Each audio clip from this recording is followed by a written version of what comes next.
大家好，歡迎返嚟我嘅頻道。今集會帶大家繼續我哋伯明翰第二日嘅行程。今日會喺市中心周圍行下，逛下商場。夜晚就會去食一間馬來西亞餐廳 The Malaya Classic。食完飯之後，當然仲要去我哋每次嚟伯明翰都一定會去嘅三信糖水食甜品。如果大家未睇我哋之前介紹 Apart Hotel同埋意大利餐廳嗰條片，記得睇完今集之後返去睇啦。出發去商場之前，我哋先去咗 Ovi Cafe， 簡單食個午餐。呢間 cafe 有好多唔同款式嘅麵包、pastry 同蛋糕，選擇都幾多。我叫咗一個 Chicken Frittata， 仲叫店員幫我加熱少少。熱完之後，個包非常鬆軟，芝麻香味好突出，餡料味道都幾濃郁。如果想快快食個午餐，我覺得都係一個唔錯嘅選擇。食完午餐，我哋就去 Grand Central Shopping Centre。呢度其實就係伯明翰火車站上蓋，所以交通非常方便。而火車站旁邊就有一個而家好多遊客都會打卡嘅地標，係一隻高達10米嘅機械公牛。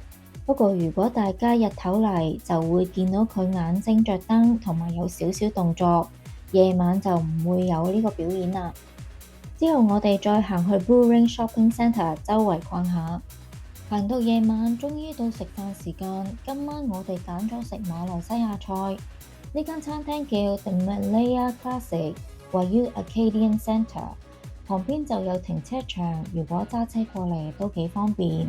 一入到去，餐廳裝修真係令人眼前一亮。樓底好高，地方又夠闊落，感覺幾舒服。不過都有少少地方想講。第一就係梳化位真係太遠，我一坐落去差唔多凹咗落去，所以最後要將件外套墊喺下面坐得先舒服啲。另外餐牌都有啲舊，部分字都甩晒色。打開餐牌，選擇真係好多，除咗馬來西亞菜之外，竟然仲有唔少中菜。今次我哋叫咗半份海南雞，唔要飯。馬來通菜、雞肉沙爹串、馬來蛋包飯。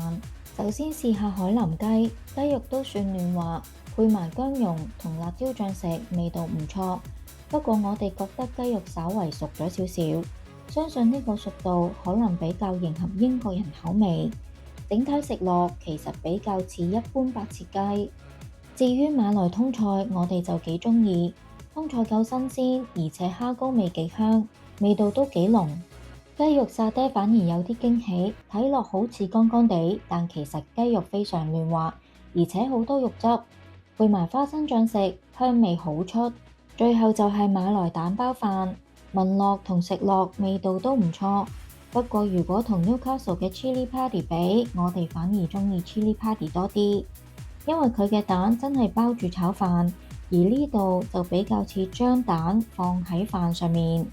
另外呢個炒飯亦都偏乾少少，但值得一讚嘅係飯粒炒得幾好，每粒飯都粒粒分明，一啲都唔黐。不如帶大家睇下成間餐廳。餐廳一共有2層，空間感非常充足，樓底亦都好高，用餐環境幾舒服。整體嚟講，食物質素唔錯。雖然未去到好驚喜，但都值得推薦俾大家。食完晚飯之後，就到我哋最期待嘅環節。每次嚟伯明翰，我哋一定會預留個位，因為一定要嚟三信糖水食返碗甜品。始終 Newcastle 真係冇呢類港式糖水店。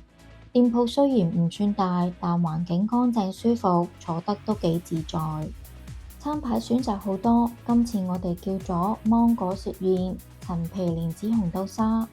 先講陳皮蓮子紅豆沙，紅豆蓉打得好幼滑，蓮子亦都煮得幾好，裏邊仲食到一粒粒紅豆，口感唔錯。不過甜度方面，我覺得可以再甜少少，整體味道比較清淡。另一款係芒果雪燕，佢用一個細細個砂鍋盛住，上台都幾特別。雪燕口感煙韌，又帶少少黏性，因為食完晚飯都幾飽，所以食返個凍甜品反而更加舒服。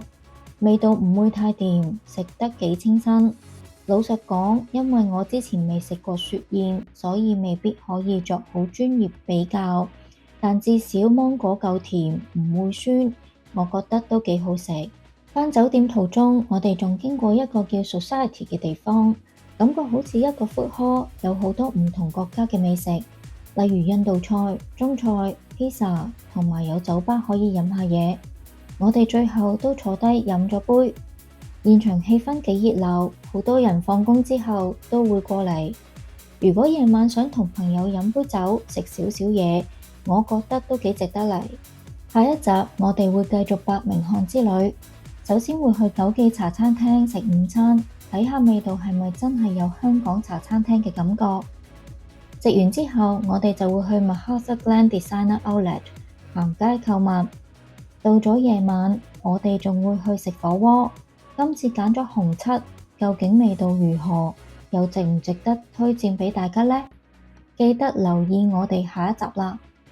今日嘅伯明翰第二日行程就分享到呢度啦。如果大家鍾意今次介紹嘅馬來西亞餐廳同埋三信糖水，記得留言話我知。另外，如果仲未睇我哋之前介紹 Apart Hotel 同埋意大利餐廳 Nokanta 嘅影片，記得返去睇埋。如果鍾意我哋嘅影片，記得幫我哋 Like、Subscribe 同埋撳埋個鐘仔。多謝大家收睇，我哋下條片再見。